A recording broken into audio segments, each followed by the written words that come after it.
7 families, 7 stories, 7 lives that vanished without a trace, leaving nothing but a sea of questions. Imagine waking up one morning and realizing the people you love are gone. No warning, no clues, nothing.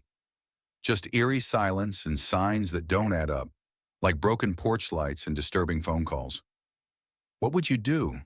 Who could you trust? From a quiet town haunted by the disappearance of 3 women to a family lost in the vast wilderness, these stories will shake you to your core. What if the answers have always been closer than we think? What if someone knows more than they're letting on? Before we jump into these mind-blowing unsolved mysteries, I've got a quick favor to ask. Drop a comment and let me know where you're watching from. You won't believe it, but after I asked that simple question once, one of my subscribers shared that she was actually related to a victim from one of our past stories. Can you imagine? That was a wild moment. Now it's kind of a tradition for me to ask. And hey, while you're at it, don't forget to hit that subscribe button. It really means a lot to us and keeps us motivated to bring you more true crime stories like this one. All right, let's get into the mystery. Unresolved true crime story. 1. 3 women vanish without a trace. Could this 30-year-old case finally be solved? 3 women, one night. A mystery that has haunted a town for over 30 years. What really happened to the Springfield 3? Was it a random abduction, a calculated crime, or something far more sinister? Dive into the chilling story of a disappearance that defies explanation, and the questions that still keep investigators awake at night. It's the kind of case that haunts a town forever, a mystery with no answers, no bodies, and no closure. On June 7th, 1992, Suzanne Susie Streeter, her mother Cheryl Levitt, and 18-year-old Stacy McCall vanished from their home in Springfield, Missouri, leaving behind only questions.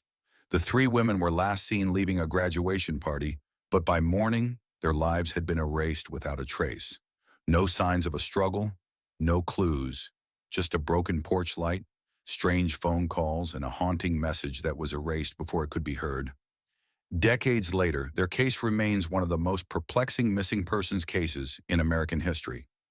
So, what really happened to the Springfield 3? The evening of June 6th, 1992, was supposed to be a celebration. Susie Streeter and Stacy McCall had just graduated from Kickapoo High School in Springfield, Missouri. It was a night of excitement, friendship, and promises for the future. After the ceremony, the girls spent the night hopping between parties, enjoying their last night before real life would kick in. Their final stop was a friend's house, Michelle Elder's place in Springfield. As the girls laughed and danced, a neighbor later recalled seeing a shadowy figure watching the house from across the street. When they went to investigate, the figure was gone, leaving behind only a sense of unease. As Susie and Stacy laughed with their friends, a man in a dark hoodie lingered at the edge of the party, his face shadowed. No one recognized him, and when someone approached to ask who he was, he vanished into the night without a word. But when the police pieced it all together, they realized that after that night, no one would ever hear from them again. It was 2 a.m. on June 7th when Susie and Stacy left the party, along with Susie's mother, Cheryl Levitt. The 3 women decided to head back to Cheryl's house on East Delmar Street to crash for the night. But what was supposed to be a quiet evening at home would quickly turn into a nightmare. The next morning, the house was empty. All of their belongings were still there. Wallets, keys, even their cars were parked outside. But the 3 women were gone, and the house showed no signs of a struggle. By 9 a.m., the first signs of something being wrong came when Susie's friend, Janelle Kirby, showed up at Cheryl's house. She and her boyfriend, Mike Henson, found the front door unlocked. Inside, the house was eerily quiet, but there was something that caught Kirby's attention right away: a shattered lamp globe on the front porch. It was strange considering the bulb itself was intact. What's even stranger? Kirby noticed that someone had cleaned up the broken glass. The shattered lamp globe wasn't just a random accident. Police later speculated that someone had tampered with it, perhaps to plunge the house into darkness. A calculated move to ensure no one saw what happened next. Henson, seemingly unaware, had swept it up earlier, probably thinking it was just a small accident. But in hindsight, Police believed that the broken light could have been a sign of something more sinister, something that would explain the women's disappearance. Inside the house, things got even stranger. Susie and Stacy's purses were left behind, untouched. Cheryl's purse still had over $800 in cash from her job as a cosmetologist, and there was no sign of struggle, no obvious clue as to what happened. But there was something that raised alarm. Susie's dog, Cinnamon, was acting strangely. The little Yorkshire Terrier appeared agitated, as though something was wrong. Cinnamon, Susie's Yorkshire Terrier, cowered in the corner, her eyes fixed on something no one else could see. She growled softly as if sensing a presence that had long since vanished. Some say dogs can see things humans can't. Ghosts, perhaps, or the lingering energy of a terrible crime. And then there were the calls. Kirby received a series of strange, sexually inappropriate phone calls while she was inside the house. They were from an unknown male caller, someone whose voice Kirby described as teenish. Susie had previously complained about prank calls, and this made everything feel even more unsettling. But it wasn't the calls alone that left an impression. It was what happened next. Kirby, along with Henson, eventually left and decided to visit a local water park. But when they returned, things had escalated. By the time Susie's mother, Janice McCall, showed up, it was clear something was horribly wrong. Janice went inside the house and found the same things Kirby had seen earlier: purses, clothing, and jewelry, all neatly left behind. But there was more. A half-finished can of Coke sat on the table next to Susie's cigarettes. The television in Susie's room was still on, but it was just static now. The odd thing? The TV had clearly been on just hours before, yet there was no sign of the women. Janice then checked the answering machine. That's when she heard the message. A strange, unsettling message from an unidentified caller. She could barely make it out, but it was enough to make her heart race. But as she tried to listen again, the message was gone. Janice McCall's heart raced as she listened to the faint, garbled voice on the answering machine. It was a man's voice, low and trembling, saying, "I'm sorry, I didn't mean to." Before she could hear more, the message was gone, erased as if by an unseen hand. The police would later say that the message might have been a crucial clue, something that could have explained what had happened.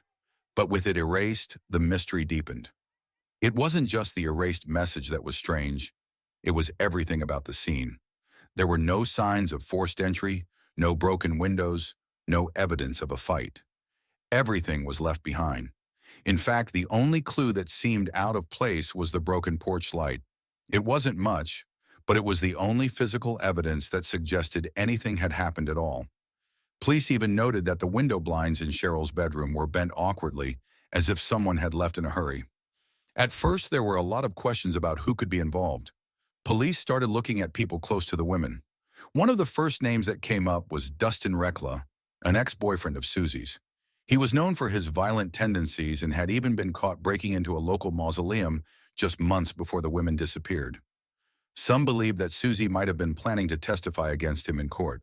But despite some circumstantial evidence, Rekla was never formally charged. Another name that surfaced was Robert Craig Cox. In 1997, while serving time for kidnapping and robbery, Cox made a bizarre claim. He told reporters that he knew what had happened to the women and that they had been murdered, buried, and would never be found. But Cox's credibility was questionable. He had told police he was at church with his girlfriend the morning after the women disappeared, but she later recanted her statement. Did Cox know something, or was he just seeking attention?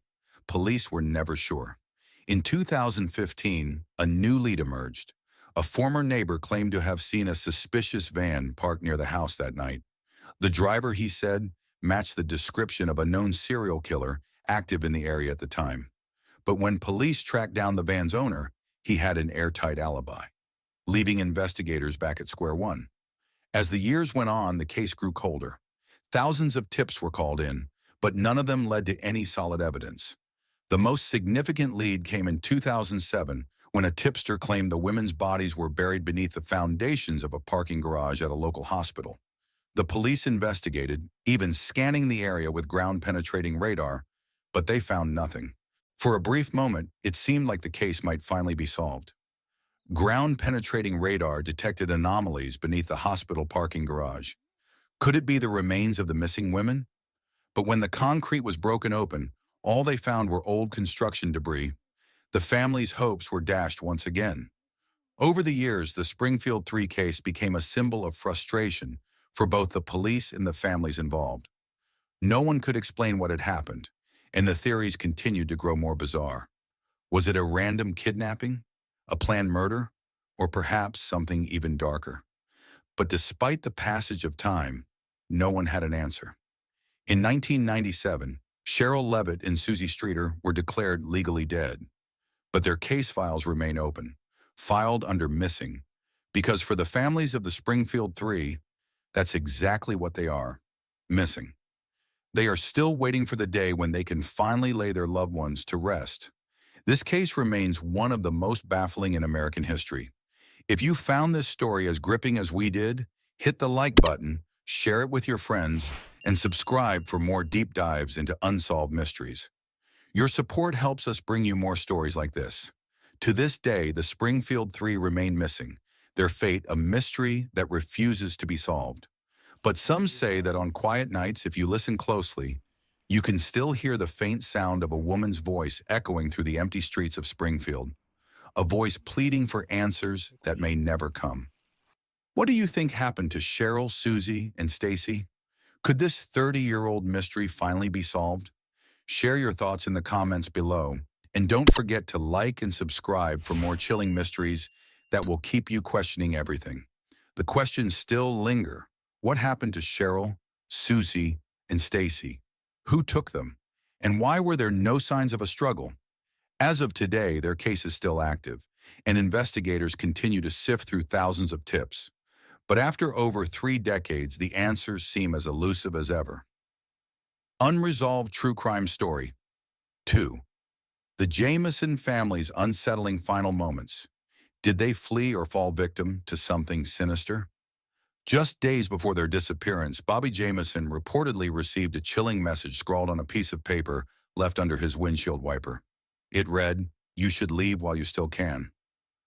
The note was dismissed as a prank at the time, but now investigators wonder if it was a warning or a threat. On October 8, 2009, the Jamison family, Bobby, his wife Sherilyn, and their 6-year-old daughter Madison, vanished without a trace. They disappeared into the remote wilderness of Red Oak, Oklahoma, leaving behind a mystery that would perplex investigators for years to come. What started as a simple family trip soon spiraled into one of the most bizarre and chilling disappearances in modern American history. This is the story of the Jamison family. The Jamisons lived in the small town of Eufaula, Oklahoma. Bobby, a truck driver, and Sherilyn, a stay-at-home mom, had a young daughter, Madison. To most people, they seemed like an ordinary family. But the circumstances of their disappearance were anything but ordinary. On October 8th, they set off to look at a piece of land near Red Oak, about 30 miles from their home. It was supposed to be a brief trip, a quick visit to explore the possibility of buying a 40-acre plot, but they never came back. As they drove away from home that morning, neighbors reported seeing Sherilyn pacing back and forth outside the truck, glancing over her shoulder as though she expected someone or something to appear. When asked later, one neighbor recalled hearing her mutter, "We have to go now." But go where? Days after they left, a concerned relative reported the family missing. Investigators soon found their pickup truck abandoned on a dirt road in Latimer County, not far from the town of Kinta. There were no signs of a struggle, no broken windows, no sign of foul play. Yet something was terribly off. Inside the truck were the family's valuables, wallets, mobile phones, a GPS system, and strangely, about $32,000 in cash. When authorities examined the interior of the truck more closely, they found faint smudges on the dashboard, marks that resembled fingerprints pressed into dust. But when forensic teams analyzed them, the prints didn't match anyone in the database. Whose hands had touched the dashboard last? Why would a family carry such a large sum of money, and why leave it behind in an unlocked vehicle in a secluded area? It didn't make sense. This was no ordinary disappearance. The mystery deepened when investigators reviewed footage from the Jamison family's home security cameras. It was time-stamped on the day they left for their trip. Bobby and Sherilyn can be seen in the footage, moving in and out of the house with a strange, almost robotic demeanor. Their actions seemed methodical, as though they were in a trance-like state. They were packing in silence, almost mechanically. In one of the final moments captured on the camera, Sherilyn can be seen placing a brown briefcase in the vehicle. The brown briefcase Sherilyn placed in the truck has never been recovered. What did it contain? Was it evidence of wrongdoing or proof of their innocence? To this day, its contents remain a mystery. That briefcase would later become an important clue, one that would remain a mystery for years, as it was never recovered, nor was the handgun that Sherilyn reportedly kept with her. What was going on? Why were they behaving so strangely? Was something driving them to act like this? Or was it something more sinister? The family's final hours seemed more like a nightmare than reality. They left without a word, and no one knew where they had gone, until the truck was discovered, and still there was no sign of them. The search for the Jamesons was exhaustive. Police, search dogs, and volunteers scoured the area, but nothing could explain their disappearance. Weeks turned into months. Nothing. Then, 4 years later, on November 16th, 2013, two hunters stumbled upon something unimaginable. Skeletal remains, scattered and partially buried in a remote area just a few miles from where the Jameson truck had been abandoned. At first, they didn't know who it was. The remains were badly decomposed, so much so that it took forensic experts months to identify them. But when the bodies were finally confirmed, it was clear. These remains belonged to Bobby, Sherilyn, and little Madison Jameson. The cause of death? Still unknown. The bodies were too decomposed to determine a clear cause, leaving behind only more questions. Had they been murdered, or had they died from something else, something natural? What happened to them in the time after they disappeared? Why did they never return home? Theories about the Jamesons' disappearance began to spread. Investigators later uncovered rumors that Bobby Jameson had been approached by individuals linked to organized crime months prior to their disappearance. A confidential informant claimed that Bobby refused to participate in illegal activities, which may have put a target on his back, and ultimately on his entire family. Some believed they had simply walked away from their lives, faked their own deaths maybe. Others thought they had been victims of foul play. Still, there were whispers about darker, more unsettling possibilities: drugs, gang involvement, or even paranormal forces at work. Before their disappearance, Bobby had been involved in a bitter lawsuit with his father, Bob Dean Jameson. Bobby claimed his father had threatened the family and even ran him over with a car. There were also rumors that Bobby's father had ties to drugs and criminal activities, but investigators later dismissed this theory, and no evidence ever linked Bob Dean Jameson to the disappearances. Another theory that gained traction was that the Jamesons were involved in drug trafficking. Investigators pointed to the $32,000 in cash found in their truck and noted their strange behavior leading up to their disappearance. There were reports that Bobby and Sherilyn had mentioned seeing spirits in their home. In fact, they'd told their pastor about it. Bobby allegedly had even claimed to have been reading from the Satanic Bible before they disappeared.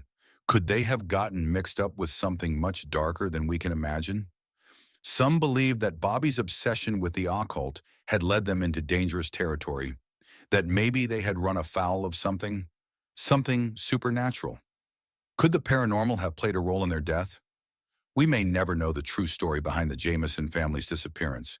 Theories abound, but none offer the kind of definitive answers that can bring closure. What we know for sure is that they were a family who had dreams for the future, dreams that ended too soon in a remote stretch of Oklahoma wilderness. We can only hope that one day the full truth will come to light. Even now, locals whisper about strange lights seen flickering near the spot where the Jamesons' remains were found. Could it be residual energy from the tragedy, or a sign that the truth is still out there, waiting to be uncovered? But until then, the Jameson family remains a mystery, one of the most perplexing and haunting disappearances in American history. The Jameson family deaths, a case that may never be solved, but one that will never be forgotten. Unresolved True Crime Story 3, Vanished in the Fire, the disappearance of Loria Bible and Ashley Freeman. The story of the Freeman and Bible murders is a tale of brutality, mystery, and a decade-long search for justice. It is a case that, for years, seemed to vanish like the two young girls at the center of it. But what was initially thought to be a senseless crime has revealed layers of horror that have shocked an entire community. This is the story of Loria Bible, Ashley Freeman, and the Freeman family murders. The air felt unusually heavy that night, as if the stars themselves were holding their breath. Neighbors later recalled seeing strange shadows moving near the Freeman home, a detail they dismissed at the time but now wonder about. Welch, Oklahoma, a small, quiet town where the Freeman family lived. On December 29, 1999, high school friends Loria Bible and Ashley Freeman were together, celebrating Ashley's 16th birthday. They were in good spirits, spending the evening laughing and making memories. Little did anyone know, that night would be their last under normal circumstances. The following day, they disappeared without a trace, and what started as a family tragedy would unravel into a crime that would remain unsolved for nearly 2 decades. The morning of December 30th, 1999, began like any other for the small town. But around 5:30 a.m., everything changed. A passing motorist reported a fire at the Freeman home, and soon firefighters arrived. After battling the flames, the charred remains of Danny Freeman and his wife Kathy were discovered inside. When firefighters finally extinguished the flames, the silence that followed was deafening. No cries for help, no signs of struggle, just the charred remains of a family torn apart. It was as though the house itself had swallowed its secrets whole. Both had been shot execution style, at close range. However, there was something chillingly missing. Their daughter Ashley, along with her friend Loria Bible, was nowhere to be found. What happened to Loria and Ashley? Were they taken alive, only to meet a darker fate elsewhere? Or did they perish in the chaos of that night, their bodies hidden forever? Each theory is more chilling than the last. The fire, it turned out, was no accident. It was arson, and there were no signs of the girls. It was as if they had simply vanished from the earth. The investigation initially focused on the possibility of a domestic dispute, but as law enforcement scoured the scene, something wasn't adding up. Bible's car was found parked in the driveway, keys still in the ignition. How could they have left so quickly? And why was the house set ablaze? Questions piled up, but answers were nowhere to be found. Days passed. Bible's parents, Lorene and Jay, returned to the scene, desperately searching for answers. It was then that Lorene discovered something horrifying amidst the rubble: a second body.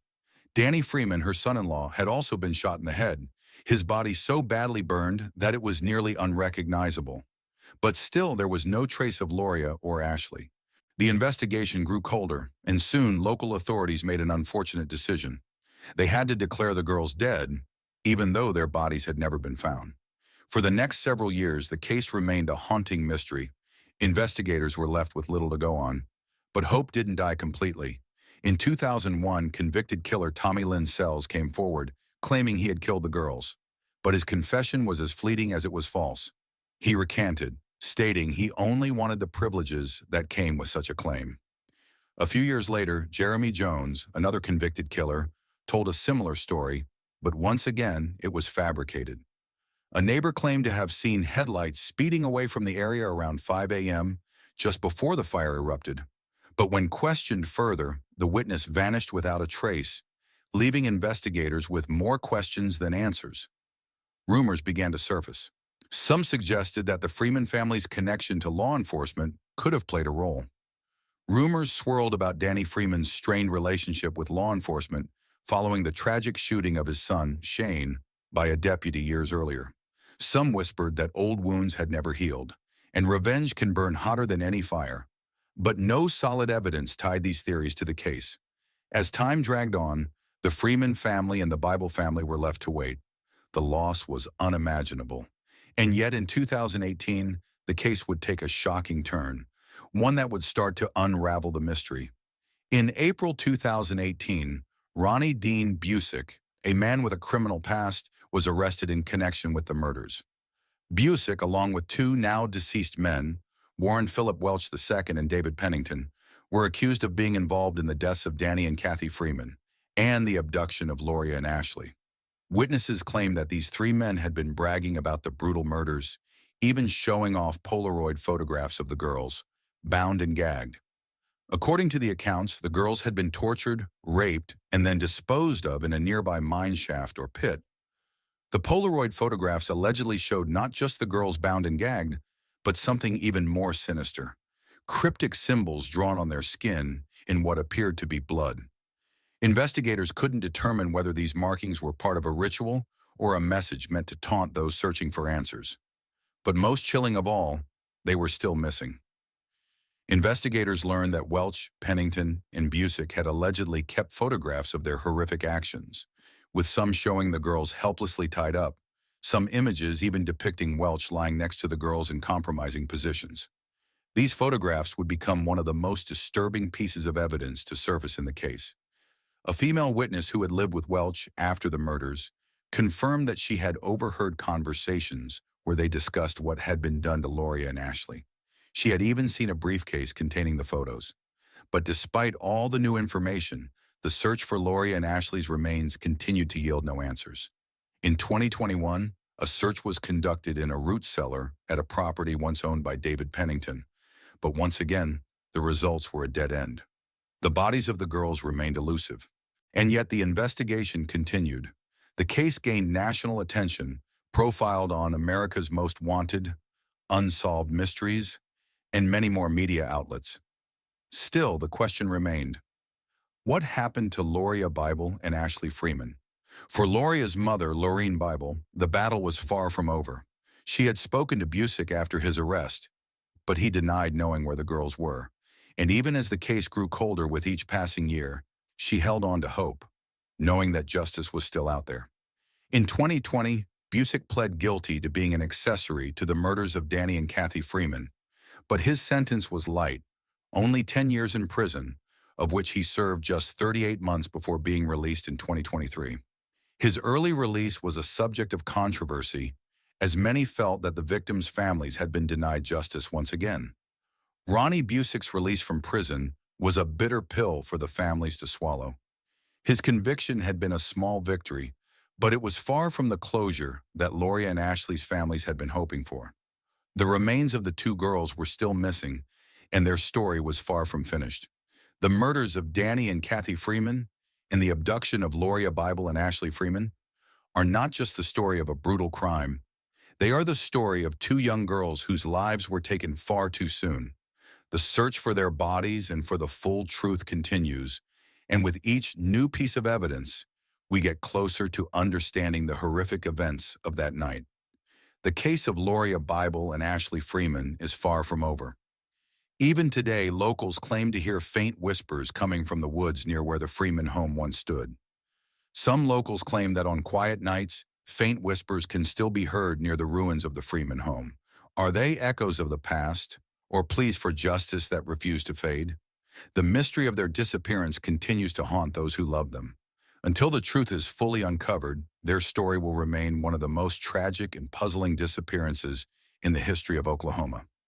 Unresolved True Crime Story 4, The Chilling Unsolved Murders of the Ketty Family, a secret left behind for decades. Imagine waking up one morning to a scene so horrifying it could have been ripped from the pages of a crime novel. 4 lives brutally cut short, 1 child missing, and a mystery that's baffled investigators for decades. Welcome to the chilling story of the Ketty murders, a crime so twisted it still haunts the quiet town of Ketty, California, to this very day. But this story isn't just about unspeakable violence. It's about a search for answers that continues to this day. This is a case with more questions than answers. And it all begins one fateful night in April of 1981. The night before the murders, Sue Sharp reportedly told a neighbor that she had been feeling uneasy, as though someone or something was watching her. She mentioned hearing strange noises outside the house, but dismissed it as wildlife. Little did she know, those noises would later be seen as a chilling prelude to the horror that unfolded. It was a sleepy rural night in the Sierra Nevada mountains when the unimaginable happened. In Ketty, California, 4 people were brutally murdered in a home on the outskirts of town. The victims? Glenna Susan Sharp, known as Sue, her teenage son John, his friend Dana Hall Wingate, and her young daughter Tina Louise Sharp, who went missing that night and wouldn't be seen again for 3 long years. Sue Sharp, a single mother who had recently relocated from Connecticut to California with her 5 children, had been living in the Keddy Resort for only a short time. She was a hardworking woman, trying to build a new life for herself and her kids. John, her 15-year-old son, was the eldest of the children and by all accounts, a kind-hearted young man. Tina, her 12-year-old daughter, was known for being sweet and talkative. And Dana Hall Wingate, a 17-year-old friend of John's, was just starting to find his place in the world. On the night of the murders, none of them had any idea that their lives would be cut so short in the most horrific way imaginable. It was the afternoon of April 11th, 1981, when Sue, along with her daughter Sheila and young son Greg, went out to run errands in the nearby town of Quincy. They stopped to pick up John and Dana, who had been hitchhiking back to Keddy from a day out. It was a casual day for them, with no indication that anything sinister would occur just hours later. As evening set in, Sheila, who had plans to stay with a friend that night, said goodbye to her family and left for house number 27 next door. That was the last time she would see her mother, brother, or Dana alive. Around 9:30 p.m., Tina, who had been hanging out with Sheila at the Seabolt residence, returned to house number 28 to go to bed. The next morning at 8 a.m., Sheila returned to find her world shattered. When she entered house number 28, she was met with a gruesome sight. Sue, John, and Dana were all dead, their bodies horrifically mutilated. They had been bound with medical tape and electrical cords, their lives stolen in a violent frenzy. Sue's body was found near the living room sofa. She had been stabbed, her throat cut deeply, and there was a chilling imprint on her head that suggested she had been struck with the butt of a BB gun. John's throat had been slashed, and Dana had been strangled. Both men also suffered blunt force trauma to their heads from a hammer. The scene was nothing short of horrifying. Blood spatter evidence indicated that all the murders occurred in the living room. But the most haunting detail was that Tina, the 12-year-old girl, was nowhere to be found. Immediately, authorities began a search for the missing girl, but their efforts were fruitless. For months, Tina's disappearance remained a mystery, with no clear leads or clues as to what had happened to her. And then, 3 years later, in 1984, the discovery that would send shockwaves through the case was made. In April 1984, a bottle collector stumbled upon a human skull near Feather Falls, California, some 62 miles away from Keddy. The remains were confirmed to belong to Tina Sharp. What made Tina's skull discovery even more unsettling was the anonymous phone call that followed. The caller, using a distorted voice, claimed to know where the rest of her remains were buried, but refused to reveal the location unless certain conditions were met. Police traced the call to a payphone miles away, but by the time they arrived, the line had gone dead. Tina had been missing for 3 years, and now her brutal murder seemed even more sinister. Early investigations into the Keddy murders seemed to be rushed and filled with errors. The discovery of the bodies was made by Sheila, who later helped police sketch the faces of the suspects. Justin Smart, a young boy who had been at the house that night, became a key witness.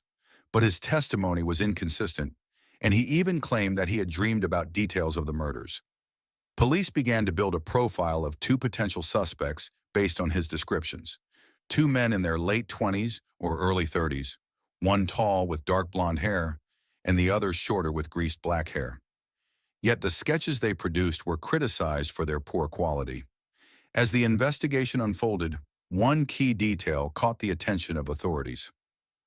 Martin Smart, Justin's stepfather, had allegedly claimed that a hammer went missing from his home around the time of the murders. That hammer would become a significant piece of evidence in the years to come. Could the Smart family have been involved in the murders? Martin Smart, Justin's stepfather, had been acting strangely in the weeks leading up to the murders. Neighbors reported seeing him pacing near the Keddy house late at night, muttering to himself. After the killings, he fled to Reno, leaving behind a cryptic note that read, "I've paid the price of your love, and now I've bought it with 4 people's lives." Investigators wondered if this was a confession or a desperate attempt to mislead them. He wrote a letter from Reno, Nevada, where he had fled after the murders, stating, "I've paid the price of your love, and now I've bought it with four people's lives." This letter was never used in the original investigation, but it would later be discovered and raise new questions about his involvement. And it didn't stop there.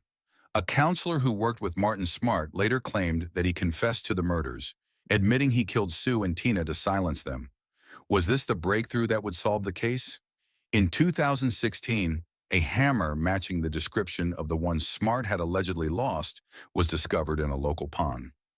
When the hammer matching Martin Smart's description was discovered in the pond, forensic experts found faint traces of blood embedded in its rusted surface. Though degraded, the DNA profile matched one of the victims, but not conclusively enough to prove it was the murder weapon. Was this the tool used to end their lives, or just another red herring? This discovery led investigators to question whether the hammer had been deliberately placed there. Could this piece of evidence finally bring justice to the victims? A reclusive camper who frequented the area claimed to have seen a group of men carrying large bags into the woods on the night of the murders. When questioned further, the witness described one of the men as having a distinctive tattoo, a detail that eerily matched Warren Smart, Martin's brother. But when authorities tried to locate the witness again, he had vanished without a trace. In April 2018, another key development shook the case. DNA evidence recovered from a piece of tape found at the crime scene matched that of a known living suspect. Upon closer examination of the tape found at the crime scene, investigators noticed faint whispers recorded alongside the DNA evidence. The voices were too muffled to understand clearly, but some swore they heard the word "need help" repeated multiple times. Could it have been a cry from one of the victims, or something far more sinister? Was this the breakthrough that would finally solve the case and bring closure to the Sharp family? Despite all these developments, the Ketty murders remain officially unsolved. No one has been charged, and the truth about what happened that night in April 1981 remains elusive. What do you think happened to the Ketty family? Was it Martin Smart, or is there another suspect we haven't uncovered? Share your theories in the comments below, and don't forget to like and subscribe for more chilling mysteries. The Ketty murders are one of the most haunting and baffling unsolved crimes in California's history. With new leads, pieces of evidence, and chilling confessions emerging over the years, the question still remains: who killed Sue, John, Dana, and Tina? Was it Martin Smart, the man who had a troubling connection to the case, or was there someone else involved? With DNA evidence pointing to a living suspect, could justice finally be served? The story of the Ketty murders is far from over, and until the truth is uncovered, the mystery will continue to linger, haunting those who were close to the victims and the investigators who still search for the answers. Even today, locals claim to hear faint screams echoing through the dense forest near Ketty. Are they echoes of the past, or pleas for justice that refuse to fade? Until the truth is uncovered, the Ketty murders remain a chilling reminder that some secrets are buried deeper than others. Stay tuned, because this case may not be as cold as it seems. Unresolved true crime story. 5. The Lizzie Borden mystery. Did she really kill her parents? It was a day that would forever stain the history of Fall River. A day when the quiet hum of a small town was shattered by the sound of an axe falling. Not once, but 41 times. Some say the house itself seemed to hold its breath, as if it knew what was coming. The day was August 4th, 1892, when the Borden family home in Fall River, Massachusetts, became the scene of one of the most gruesome murders the United States had ever seen. It was a day like any other, or so it seemed. That morning, a neighbor reported seeing a shadowy figure lurking near the Borden house. But when they approached, the figure vanished into thin air. Was it a stranger, or someone the Bordens knew? No one could say for sure. But for Andrew and Abby Borden, as well as Lizzie's stepmother, the world would change forever in a matter of hours. The brutal murders were not only shocking, but they would ignite a public spectacle, a trial, and a question that would never go away. Did Lizzie Borden kill her father and stepmother? The Borden house, located at 92 2nd Street in Fall River, was one of modest elegance.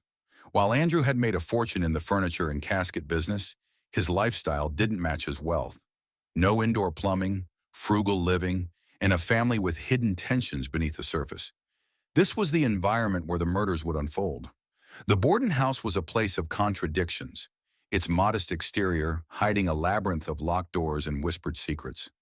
Some claimed the air inside was always heavy, as if the walls themselves were holding their breath, waiting for something terrible to happen. Lizzie, the youngest daughter of Andrew and his first wife Sarah, had a history that seemed to make her an unlikely suspect.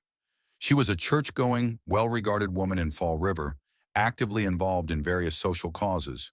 Her older sister Emma lived with them too, but the relationship between Lizzie and her stepmother Abby had always been strained. In the months leading up to the killings, the family's tensions were palpable. Andrew's actions had stoked discontent. Gifts of real estate to Abby's family, his recent killing of pigeons in the barn, and the purchase and sale of a family property that had left Lizzie and Emma resentful. But none of this could have prepared anyone for the horrors that would occur that fateful morning. On that morning of August 4th, Abby Borden was found hacked to death in the guest room, her skull crushed by a series of blows from a hatchet. Abby Borden's body was found in the guest room, her face frozen in an expression of shock and betrayal. The sheer force of the blows suggested a killer consumed by rage, someone who knew her, someone who hated her enough to look her in the eye as they struck. But the most chilling part? She was facing her killer when the attack began. Andrew's fate was even more horrifying. After Abby's death, Andrew returned home, unsuspecting of the tragedy that had already unfolded in the house. But just minutes later, he would become the second victim. His body was found in the living room, his face almost unrecognizable, struck with such force that one of his eyes had been completely split open. Andrew's body lay in the living room, his face unrecognizable. Some say the room grew unnaturally cold after his death, and servants reported hearing faint whispers echoing through the halls, voices that seemed to plead for justice. The house had been eerily quiet, with no signs of forced entry. Lizzie Borden, the prime suspect, was the only one who could provide the answers. Yet her behavior that day would raise more questions than it answered. Lizzie's calm demeanor was unnerving. While others wept and panicked, she sat quietly, her face a mask of composure. But was it the stillness of innocence, or the cold calculation of a killer? When the police arrived at the Borden house, they found Lizzie's strange answers to their questions unsettling. First, she claimed to have heard a noise, a scraping or a groan, before finding her father's body. But hours later, Lizzie told a completely different story. She had heard nothing at all and entered the house unaware of what had happened. And the inconsistencies didn't stop there. Lizzie claimed to have been in the kitchen, reading a magazine, while the murders took place. But conflicting testimony from Bridget, the family maid, put Lizzie in the house at a different time. More disturbingly, Lizzie was caught burning a dress in the stove just hours after the murders. The dress Lizzie burned in the stove that day was never found. Some say it was stained with blood, while others believe it held a secret, a piece of evidence that could have unraveled the entire case. But with it gone, the truth went up in smoke.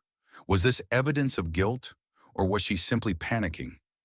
While the police found 2 hatchets in the house, one with a broken handle, it was unclear whether these were the weapons used in the killings.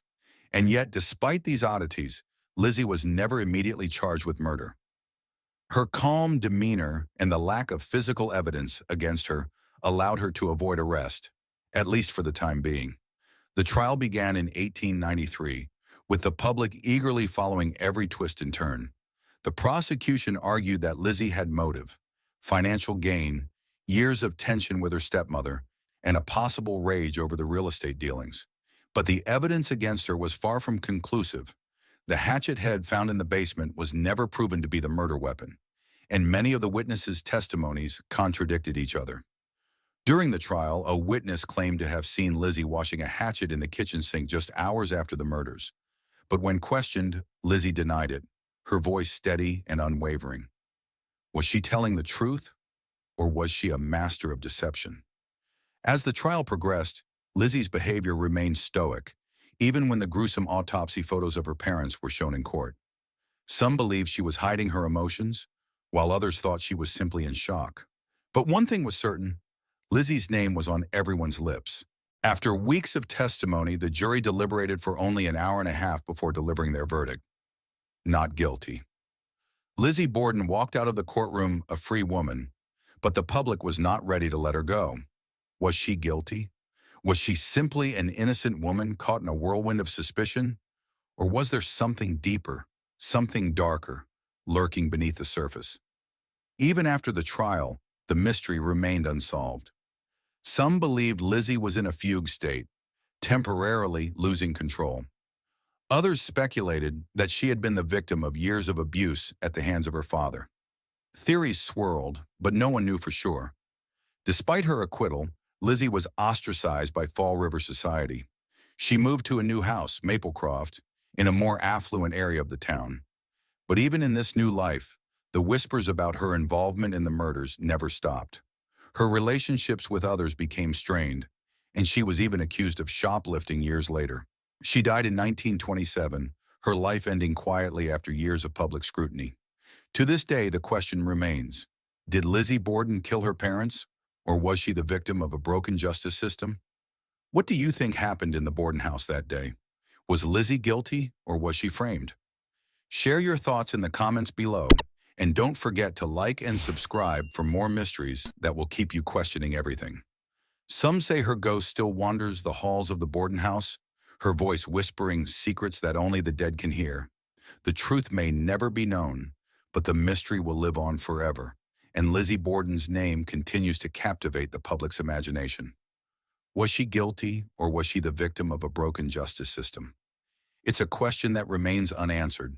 The legend of Lizzie Borden, a woman who took an axe and gave her mother 40 whacks and her father 41, endures. But the true story behind the axe, and whether Lizzie truly committed those terrible acts, remains one of the greatest unsolved mysteries in American criminal history. What do you think happened that day in the Borden house? Was Lizzie Borden guilty of murder, or was she an innocent woman wrongfully accused? Let us know your thoughts in the comments below. And let's keep the debate alive. And if you're as captivated by unsolved mysteries as we are, be sure to subscribe and hit the bell icon so you never miss out on the next deep dive into a chilling true crime case. Unresolved True Crime Story 6. The Christmas Eve fire that vanished 5 children. What really happened? It was a night that should have been filled with joy and laughter, but instead it became a nightmare that would haunt the Sodder family forever. Some say the air that Christmas Eve was unnaturally still, as if the world itself was holding its breath, waiting for the unthinkable to happen. It was Christmas Eve 1945, and the Sodder family in Fayetteville, West Virginia, had gathered in their cozy home nestled in the Appalachian Mountains to celebrate the holiday. It should have been a night of joy and togetherness, but instead, it would become the beginning of a nightmare that would haunt them forever. George Sodder, a hard-working Italian immigrant, had built a successful trucking business from the ground up. The Sodder home was a place of warmth and love, but it also held secrets. Some claimed the house was cursed, pointing to the strange occurrences that had plagued the family in the weeks leading up to the fire. Mysterious phone calls, flickering lights, and the sound of footsteps in the attic when no one was there. He and his wife, Jenny, had 10 children, all of whom had gathered around to celebrate the season. But by the early hours of Christmas Day, the Sodder home was no longer a place of holiday cheer. It was engulfed in flames. As the fire tore through their home, George and Jenny managed to escape with 3 of their children. But 5 of their kids, Maurice, Martha, Louis, Jenny, and Betty, were still inside. Despite the desperate attempts to save them, the house quickly became an inferno. And by the time the fire department arrived, it was too late. As the fire raged, neighbors reported seeing shadowy figures moving around the house. But when they approached, the figures vanished into the night. Were they figments of the imagination, or something more sinister? The fire department couldn't find a single trace of the missing children in the wreckage. At first, authorities assumed the worst, that the 5 kids had perished in the flames. But then something strange happened. There were no human remains found in the ashes of the house. The absence of the children's remains was baffling. How could 5 children vanish without a trace? Some believed they had been kidnapped, while others whispered of darker forces at play. The truth remained hidden, like a shadow in the night. No bones, no teeth, nothing to suggest that the children had been inside the burning home at all. This bizarre discovery raised more questions than it answered. There were several things about that night that didn't add up, making the authorities and the public start to wonder. Was this fire really an accident, or was something more sinister at play? First, George had been woken up by the sound of something hitting the roof. When he rushed outside to check, he noticed that the house's fuse box had burned out. The phone lines were also cut, making it impossible to call for help. The burned-out fuse box and cut phone lines were not the only strange details. Some claimed the house was cursed, pointing to the flickering lights and strange noises that had plagued the family in the weeks leading up to the fire. Was it a coincidence or something more sinister? This strange combination of events led some to believe that the fire wasn't just an accident. It might have been set deliberately. And then there was the fire escape ladder. The family's ladder, which would have been used to escape from the second floor of the house, had mysteriously disappeared. The missing fire escape ladder was a puzzle. Had it been removed to prevent the family from escaping, or was it simply misplaced? Some believed it was a crucial clue, while others thought it was just another dead end in a case full of mysteries.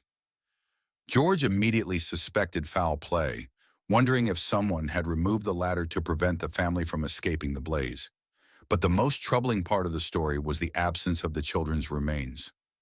Despite the fire's intensity, there was no evidence that the children had been inside. This only deepened George and Jenny's belief that their kids hadn't died in the fire, that they had been taken before the blaze even started. The strange circumstances surrounding the fire gave rise to a number of theories about what really happened to the 5 missing children. One of the most popular theories was that the children had been kidnapped before the fire was set. Some believed that the kids had been taken to prevent them from becoming witnesses in a mob-related incident involving George. In the weeks before the fire, George had had some run-ins with local businesses, and there were whispers of possible mafia connections. Perhaps the mob had something to do with the fire, either as a form of retribution or to silence the family. Others speculated that the fire was a cover-up for an even darker crime, arson and abduction. Could someone have deliberately set the house on fire to distract from the kidnapping? Was there a larger conspiracy at play involving insurance fraud or some other criminal activity? These theories swirled around the case, but no solid answers emerged. One theory suggested that the children had been taken by a secret organization, while another claimed they had been sold into a life of servitude. But the most chilling theory of all was that they had been taken by someone they knew, someone who had been watching them for years. Another, even more chilling theory was that the U.S. government could have been involved in the disappearance of the children. George had made several enemies over the years with his outspoken political views, and some believed that the authorities might have played a role in his children's disappearance. Then in 1952, something incredibly eerie happened. The Sauter family received an anonymous photo in the mail, a photo that would reignite their search for the missing children. It showed a young man who looked strikingly like Maurice, one of the children who had disappeared that night. Next to him was a woman who appeared to resemble Martha, another of the missing children. The anonymous photo sent to the Sauter family in 1952 was both a blessing and a curse. It offered a glimmer of hope, but also raised more questions. Who sent it? And why now? Some believed it was a cruel hoax, while others thought it was a desperate cry for help from someone who knew the truth. The photo seemed to suggest that the children might still be alive. The family was shaken to their core, and they pursued the lead with everything they had. They hired private investigators, followed up on every clue, and even traveled to Florida, where the photo was believed to have been taken.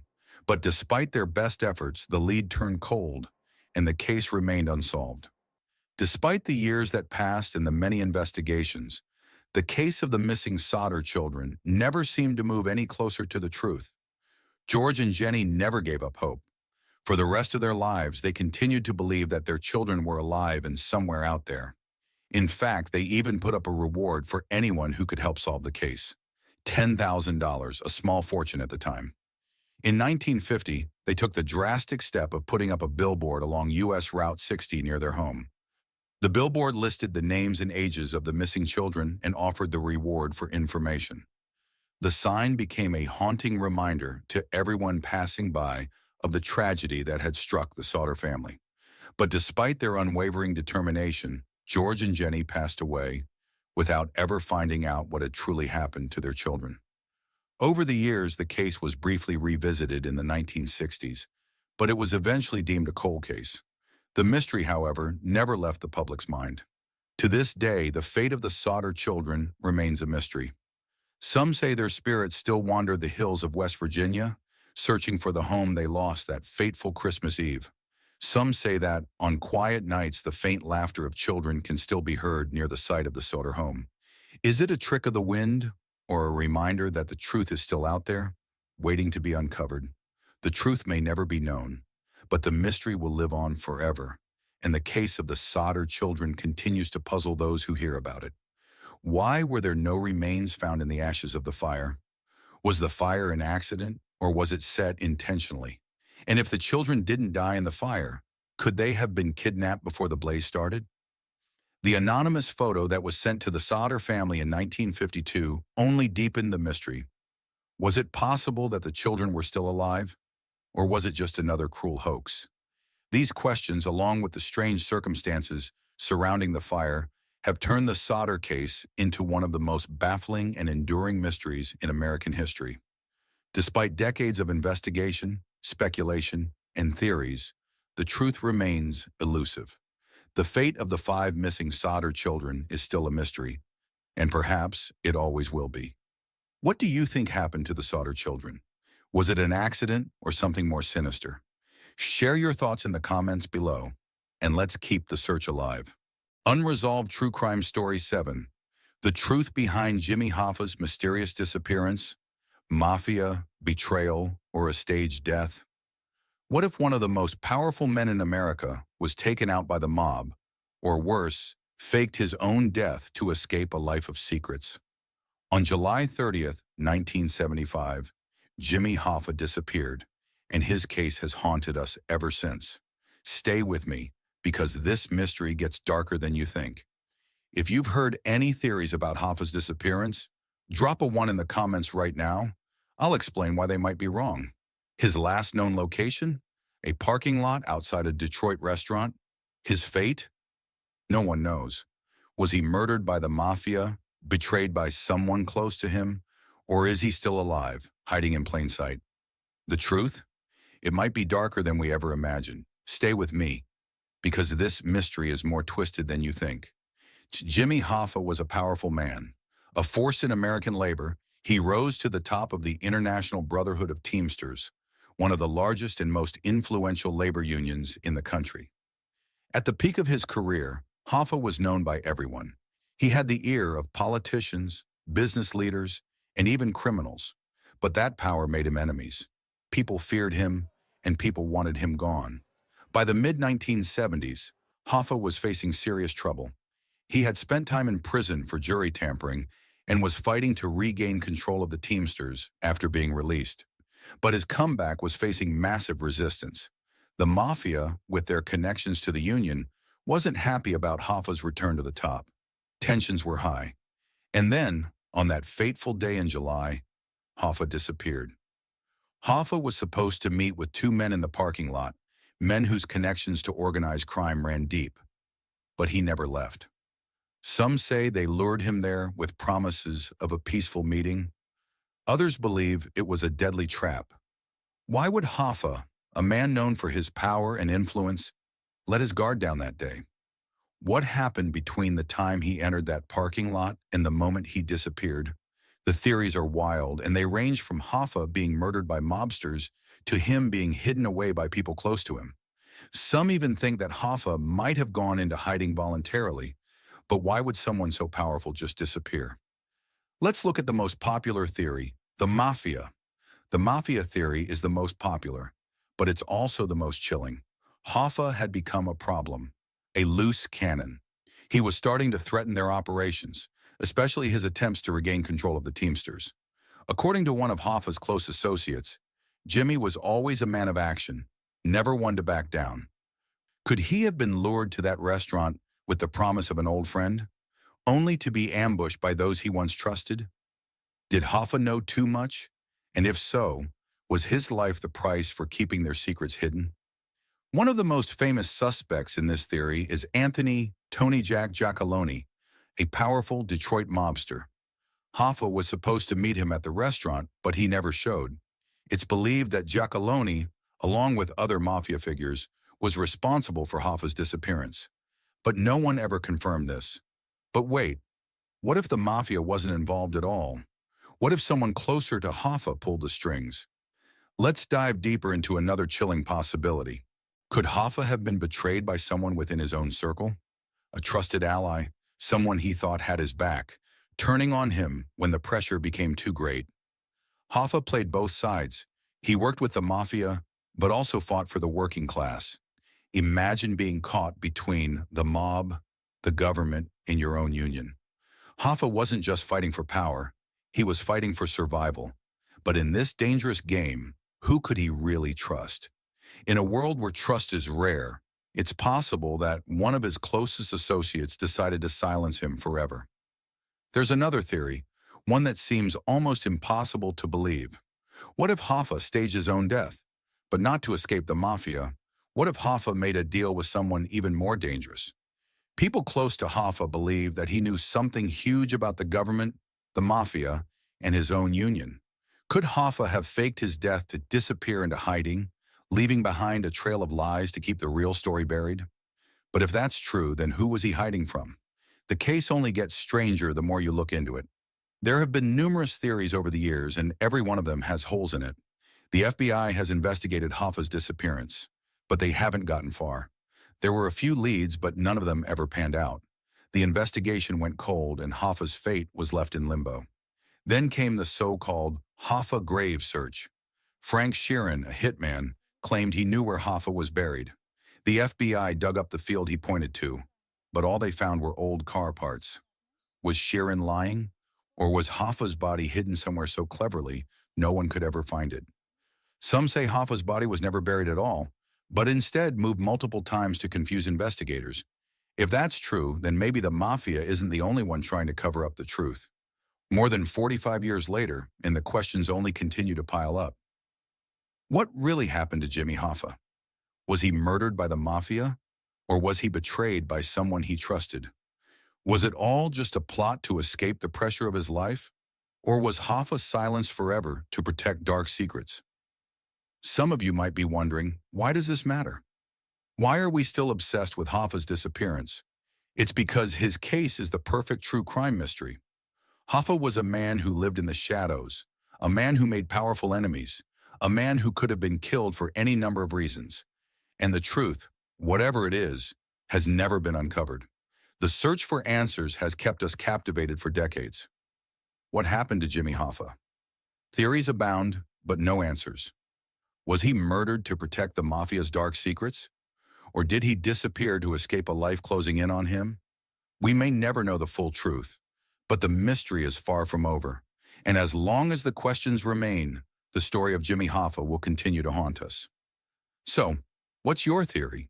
Was Hoffa murdered by the mob, betrayed by someone close?